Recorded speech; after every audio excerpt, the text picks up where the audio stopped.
तो हम लोग सबसे पहले क्वेश्चंस करेंगे किसके बेसिस पे, जैसे पिछले क्लास में हम लोग क्या अटेंड कर चुके हैं, हेनरी लॉ का पूरा कांसेप्ट पढ़े, फिर उसके बाद गाउस लॉ का पूरा कांसेप्ट पढ़े, हेनरी लॉ को कुछ छोटे-छोटे क्वेश्चंस किए थे ऑब्जेक्टिव टाइप, ठीक है। तो आज की क्लास जो हमारी होगी उसमें हम लोग हेनरी लॉ और गाउस लॉ दोनों के बेस पे न्यूमेरिकल लगाएंगे, ठीक है। सिर्फ लगाएंगे ही नहीं, हम उसको एक्सप्लेन करने की कोशिश करेंगे कि अगर आप भी उसको कभी लगाना चाहे तो कैसे लगाओ, ठीक है। तो स्टेप बाय स्टेप चला जाएगा। तो हमारे पास दो क्वेश्चन है और दोनों के दोनों ही किस पे बेस्ड है, हेनरी लॉ पे बेस्ड, ठीक है।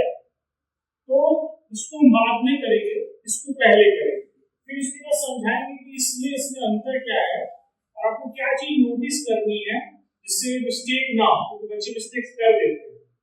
तो पहला क्वेश्चन है कि Henry law constant for CO2 in water is कितना पास्कल, ठीक है। KH की value of CO2 in water की वैल्यू दी है आपकी 1.67 into 10⁸ पास्कल। ठीक, इसका कहने का मतलब है कि जब भी CO2 पानी में घुल रहा था तो उसके लिए KH की वैल्यू क्या है, ये, ठीक है। The quantity of CO2 in 500 ml of soda water, बोल रहा है कि तो मुझे बताइए कि कितना CO2 पानी में घुलेगा जब पानी का अमाउंट कितना होगा, 500 ml होगा। मतलब पूछ रहा है कि 500 ml पानी में कितना CO2 घुलेगा, क्लियर है। When packed under 2.5 atm CO2 pressure है 298 केल्विन, तो जब उस बॉटल को पैक किया गया तो उसके ऊपर प्रेशर कितना लगाया गया, 2.5 atm। ठीक है, इतनी बात बोली, सिंपल बोला है कि हम जब पानी को पैक कर रहे हैं सोडा वाटर को, तो उसमें जब हम पैक किए तो उसमें CO2 का प्रेशर लगाया 2.5 atm और पैक किए। तो जानना चाह रहा है कि बताइए हमको कि कितना CO2 पानी में घुले। सिंपल सी बात है, हेनरी लॉ यही कहता है कि जितना प्रेशर CO2 का उस पानी के ऊपर होगा उतना ही CO2 पानी में घुलेगा, सिंपल सी बात है। तो हमें हेनरी लॉ लगाना है। तो हेनरी लॉ सबसे पहले कहता क्या है, तो हेनरी लॉ है क्या, तो हेनरी लॉ है आपका कि partial pressure of A is equal to KH, यही कहता है हेनरी लॉ, ठीक।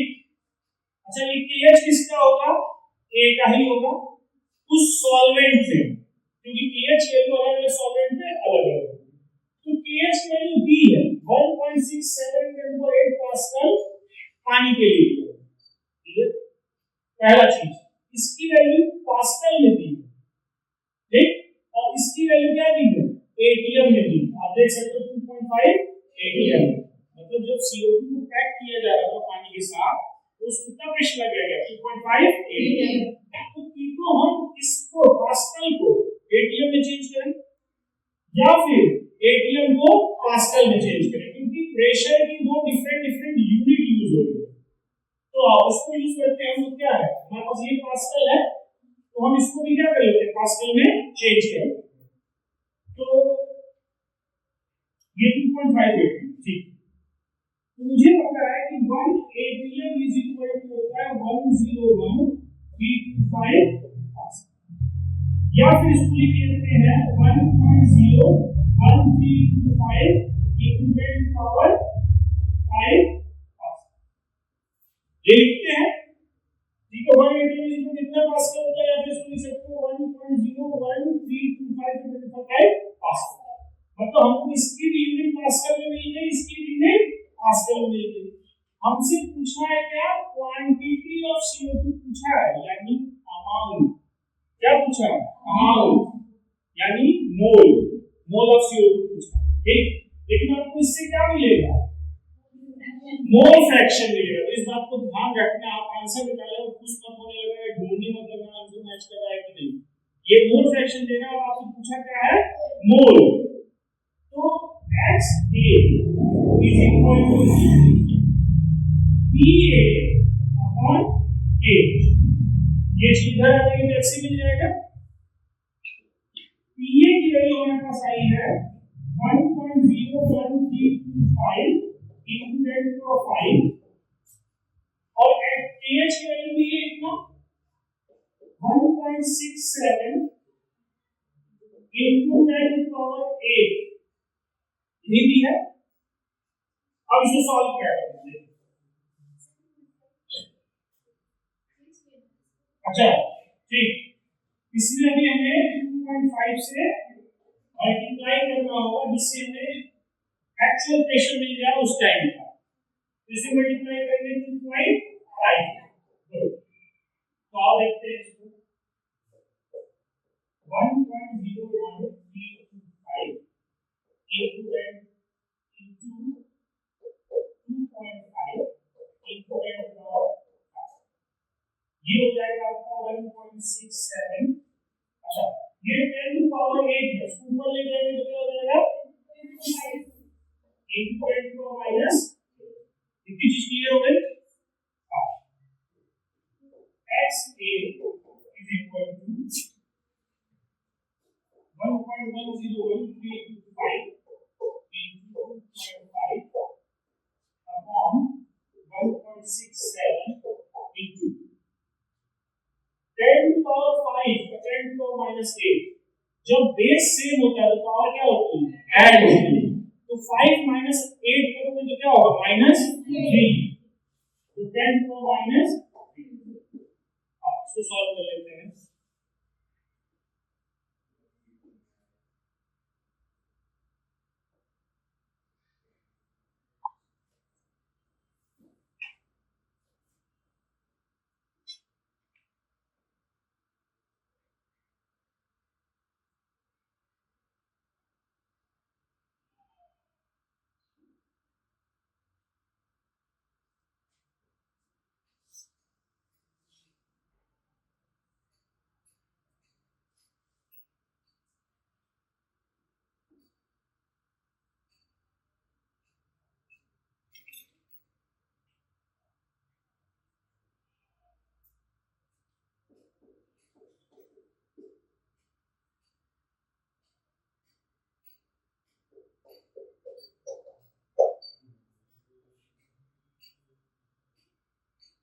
ये वैल्यू है क्या? ये अच्छा यहाँ एक चीज और याद रखना, आप लोग क्लास 11 में सिग्निफिकेंट फिगर पढ़े थे, ठीक है? तो आप यहाँ देख लो, यहाँ पॉइंट पर 1 2 3 4 5 है, यहाँ पॉइंट पर 1 2 और पॉइंट पर 1 है और यहाँ पूरा पॉइंट पर 2।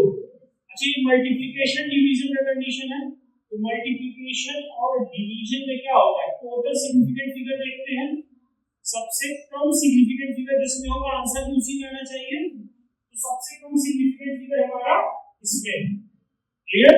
2 सिग्निफिकेंट, तो हमारा आंसर में कितने सिग्निफिकेंट होना चाहिए? 2। तो हम यहाँ पे क्या करेंगे? Round of. इसके बाद वाला नंबर जो है वो क्या है? 1 है, तो इसको एज इट इज लिख देंगे 1.5 into 10 to the minus 3। Clear हो गया? अच्छा x a क्या है? मोल्स ऑफ A यानी A मतलब CO2 और moles of CO2 plus moles of water यानी H2। ये होगा। अब एक चीज बहुत नोटिस करने वाली बात है कि इसकी वैल्यू क्या आ रही है? बहुत छोटी आ रही है। क्या आ रही है? मतलब ये पूरा फ्रैक्शन छोटा आ रहा है, वो कब आ रहा होगा? ये चीज क्या होगी? बहुत छोटी होगी, तभी तो ये छोटा आ रहा है। तो अगर हम इसको क्या करें? XA is equal to moles of CO2, moles of water कितना पानी लिया है भाई? 500 ml लिया है। कितना लिया है? 500 ml। तो 500 ml का मोल्स निकालोगे, क्या निकालोगे? तो कैसे निकालोगे? 500 divided by 18, 500 divided by 18। Clear हो गया? इसको निगलेक्ट किए हैं क्योंकि ये समझ में आया? हाँ, क्योंकि ये वैल्यू, ये पूरी वैल्यू क्या आ रही है? बहुत छोटी आ रही, आप देख सकते हो। क्यों आ रही होगी, सी आ रही होगी, क्योंकि ये वैल्यू क्या है और छोटी होगी, ये दोनों वैल्यू बड़ी होगी। तो ये बड़ा होगा एग्जैक्टली, ये तो क्या होगा छोटा होगा। बड़े में छोटा ऐड करना मतलब है अप्रॉक्स निगलेक्ट करना है, तो इसलिए हमने ये ली। ठीक है, इसकी वैल्यू 50/18 करोगे तो 27 पॉइंट समथिंग आएगा। इसकी वैल्यू आई है 1.5 into 10 to the minus 3 is equal to 10 CO2 upon, इसको डिवाइड करो कितना आ रहा है 27 पॉइंट।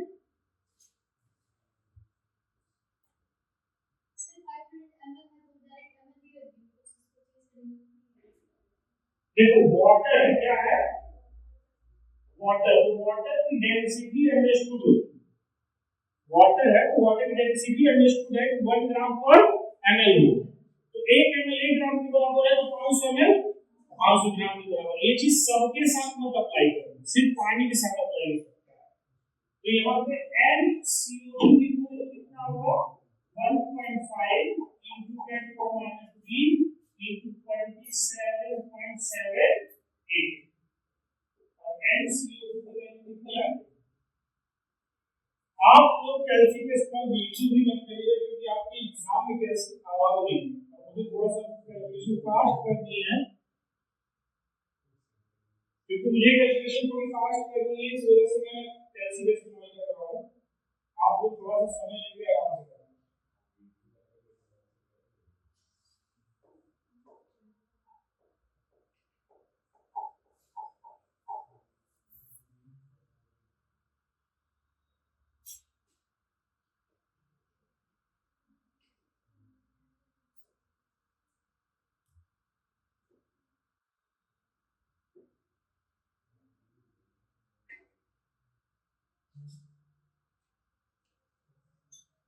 ठीक है, तो ये आंसर आया था, फिर मुझे इसको किसमें कन्वर्ट करना है साइंटिफिक फॉर्म में। हम इसको उठा के कहां है राइट से लेफ्ट, यानी 4.167 into 10 to the minus 2 plus हमारा ये 2 सिग्निफिकेंट रखता है और ये 4, तो हमारा 4 सिग्निफिकेंट में आंसर है, नहीं सॉरी 2 में होना चाहिए, किसमें होना चाहिए 2।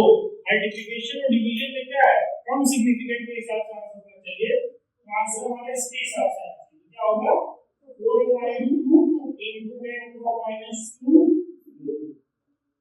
CO2 का क्वांटिटी। क्लियर, प्रोसेस ऑन है स्टेप बाय स्टेप। इसको इसमें क्या बोला है कि how many grams of CO2 gas is dissolved in a 1 litre water, वो है कि 1 लीटर पानी में कितना CO2 डिसॉल्व है। तो सिंपल, ये गैस डिसॉल्व हो रही है पानी में तो कौन सा लॉ लगाना है हेनरी, सिंपल सा, जब भी कोई गैस पानी में डिसॉल्व होती है कौन सा लगाना है हेनरी लॉ। ठीक, if the manufacturer uses a pressure of 2.54 atm, बोल रहा है कि मैन्युफैक्चरर जब पैक कर रहा था, मैन्युफैक्चर कर रहा था उस बॉटल को, कार्बोनेटेड वाटर को, तो वो 2.4 atm का प्रेशर लगाया CO2 के ऊपर, इससे वो पानी में घुल गया। इतना समझ में आया। सेम चीज हो रहा है यहाँ पे, कितना प्रेशर लगाया था 2.5 atm, ठीक, यहाँ कितना लगाया है 2.4 atm, ठीक। Given pH of CO2 is 29.76 atm per mole per liter at 25 degree, वहां pH की यूनिट क्या थी सिर्फ पास्कल थी, सिर्फ प्रेशर थी, वो यूनिट सही कोई दिक्कत नहीं।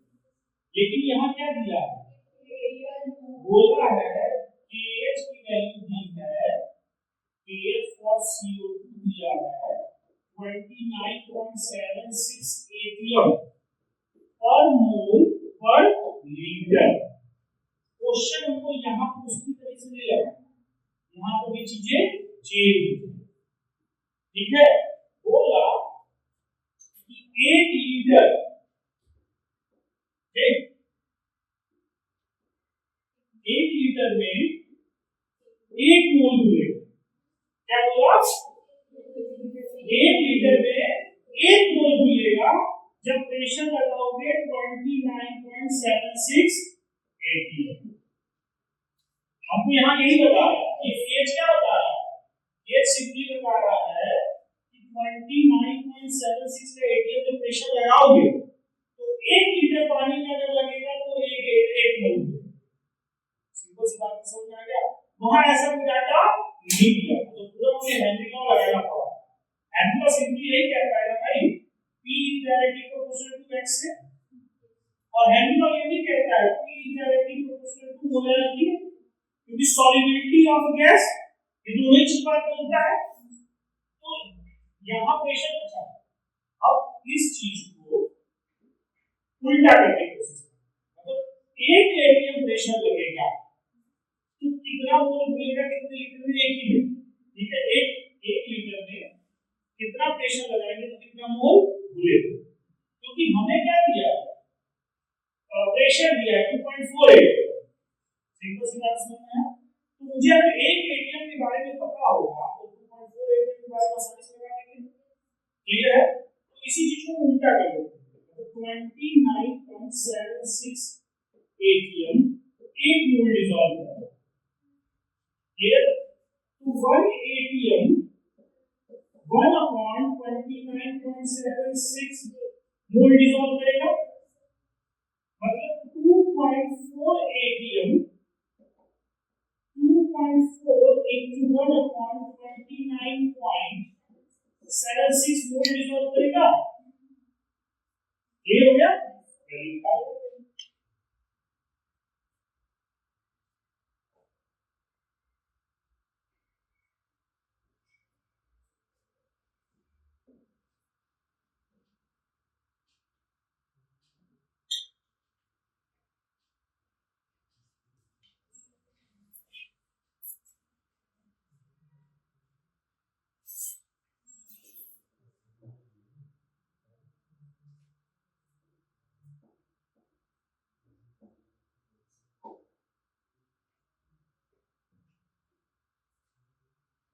तो 2.4 एटीएम का प्रेशर लगेगा तो 0.0806 मोल डिसॉल्व।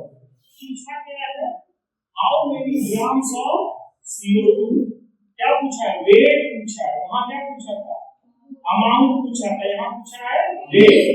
सिंपल सी बात है। अच्छा एक चीज और ध्यान दो, हमेशा से कितना सिग्निफिकेंट है, 2, यहाँ कितना सिग्निफिकेंट है, 4, तो हमारा आंसर कितने सिग्निफिकेंट आना चाहिए, 2। मल्टीप्लिकेशन और डिवीजन में नंबर ऑफ सिग्निफिकेंट जितना कम रहेगा उसके हिसाब से आंसर होना चाहिए। तो इसको देखो कितने सिग्निफिकेंट लिखना पड़ेगा, 2। इसके अंदर कितने सिग्निफिकेंट है, 3 है। कितने हैं, 3, 1 2 3। इसको हम लिख सकते हैं 0.081 मोल। तो नहीं करोगे तो ऐसा नहीं, गलत है। मैं इसलिए बता रहा हूं कि एक रूल है और उसको हम बार बार अप्लाई करेंगे तो क्या होगा, हमारे क्वेश्चंस लगाने में वो हैबिट में आए। ठीक है, मोल है। चलो तो फिर moles of CO2 equal to क्या, given weight upon molar mass. ये किया है 0.081। गिवन वेट हमको वही निकालना है, गिवन वेट ही निकालना है। क्या निकालना, गिवन वेट पूछा। मोलर मास कितना होगा CO2, 44 पे से मल्टीप्लाई कर दो।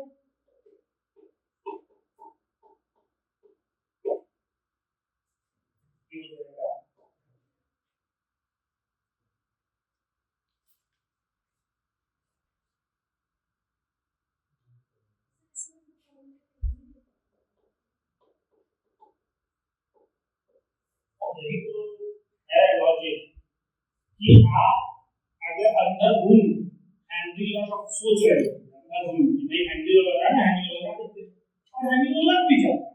pH की वैल्यू दी थी, P की वैल्यू दी थी, x से निकाल लिए तो x से करके फिर मोल निकाल लो, चीजें क्या हो जाती, लंबी हो जाती। आपको सिंपल यूनिट ही हेल्प कर दिया। समझ में आया, हाँ हाँ समझ में आया। तो इस चीज का ध्यान देखना है कि ये सिर्फ प्रेशर दिया है कि प्रेशर के साथ और भी इंफॉर्मेशन आपको दिया, तो इसलिए दोनों क्वेश्चन हम साथ साथ कराएंगे। केएच की दो डिफरेंट डिफरेंट यूनिट पता चल गई और दो डिफरेंट डिफरेंट यूनिट को उसका मतलब क्या है, ठीक है, नोट करो।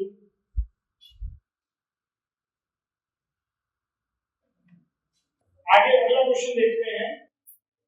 क्वेश्चन है H2S is a toxic gas used in qualitative analysis if the solubility of H2S in water at STP is इतना। क्या बोला है, if the solubility of H2S at STP, STP मतलब स्टैंडर्ड टेम्परेचर एंड प्रेशर। देखो बहुत तो confusion होगा, but STP पहले वाला माना जाए तो 180 में लिया जाता था, ठीक है, लेकिन अब आईपैक में जो चेंजेस करती है उसके हिसाब से लिया जाए तो 1 बार हो जाएगा, ठीक है, और 180 n इज इक्वल टू 1.013 बार होता है, ये बात जान लो, ठीक है, बहुत ज्यादा डिफरेंस नहीं है लेकिन डिफरेंस तो है। क्लियर हो गई बात?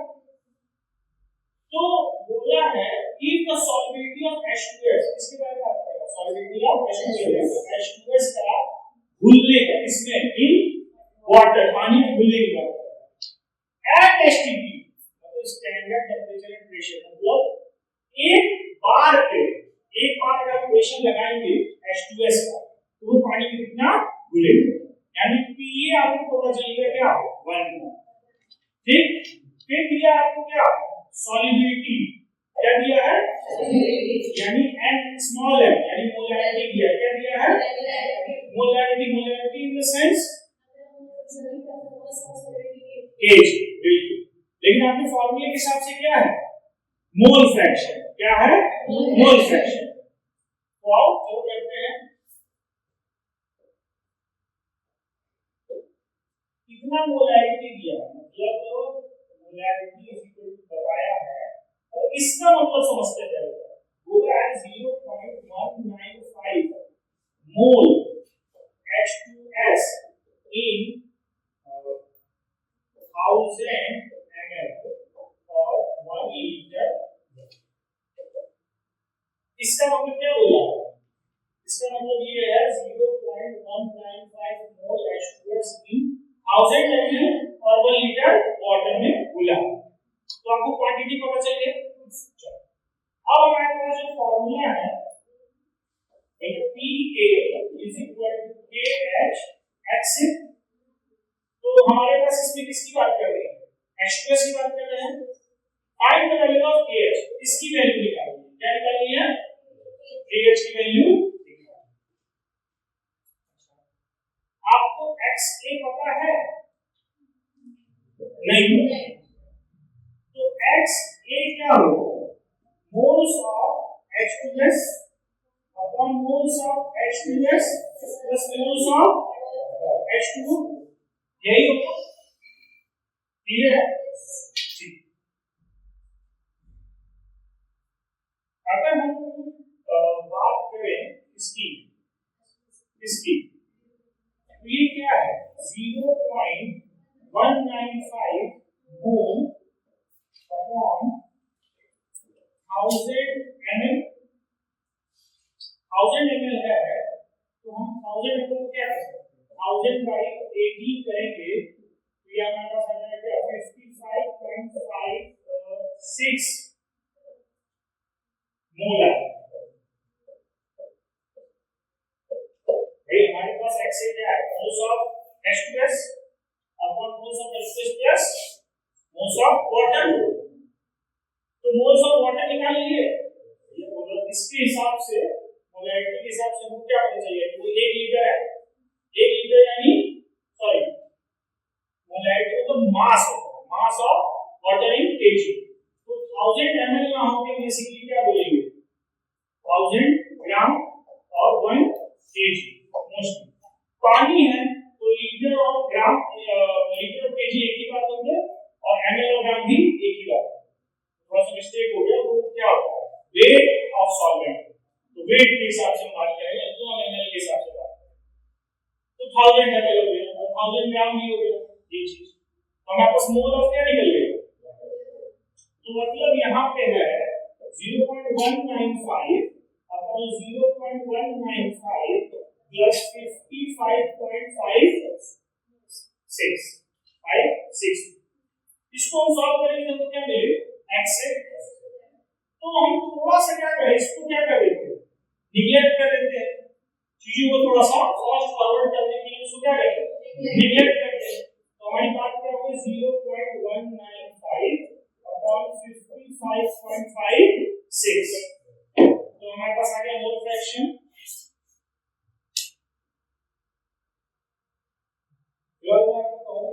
कैल्शियम का इस्तेमाल बिल्कुल ही नहीं करिए।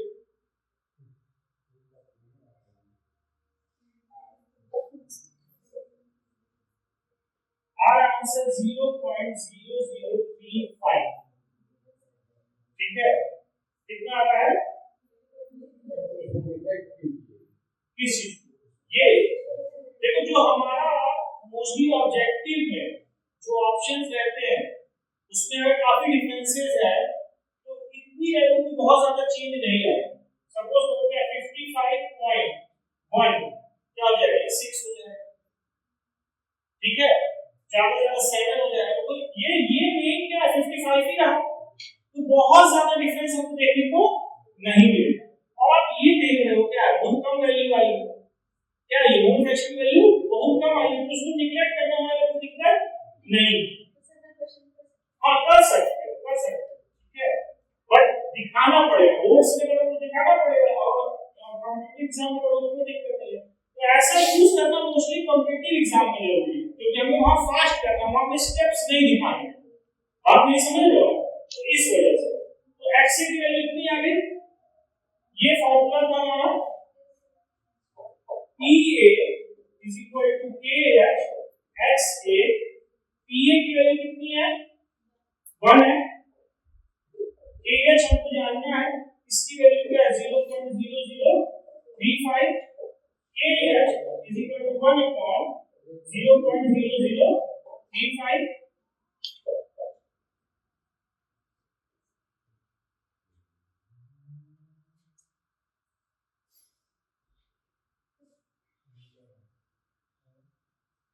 आंसर आ रहा है 285.714, इसमें आ जाएगा 12, ठीक है, इसमें आएगा 12। तो बहुत ज्यादा इसमें करके नहीं, आपको क्या करना ऑप्शन मैच करना है, किस वाले ऑप्शन से मिल रहा है, थोड़ा बहुत इधर उधर होगा तो क्या हो जाएगा, ये 3 हो सकता है 4 हो सकता है और क्या ही हो जाएगा। इसलिए ज्यादा इस पे फोकस नहीं करना चाहिए जब आप कॉम्पिटिटिव एग्जाम में कर रहे हो। फिलहाल आप लोगों को कैलसी का इस्तेमाल इसलिए नहीं करना चाहिए क्योंकि अगर आप जितना कैलकुलेशन खुद से लगाओगे तो आपकी स्पीड बढ़ जाएगी कैलकुलेशन में, ठीक है। बाकी अगर कोई एग्जाम अलाउ करता तो बात अलग होगी।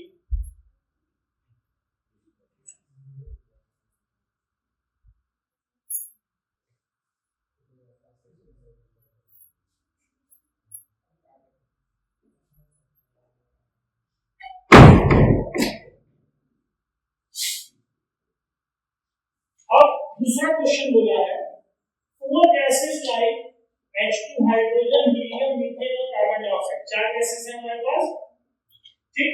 pH गैस, इनका pH ऐसे दिया है, जो हम क्लास ले रहे थे कांसेप्ट समझा रहे थे, ये फार्मूला है ना, ठीक है, इसी को देख के समझाया थे ना। और कहे थे कि अगर इसकी वैल्यू pH की वैल्यू ज्यादा होगी तो x से कम होगा, सॉल्युबिलिटी कम होगी, और x से ज्यादा होगा तो pH की वैल्यू कम होगी।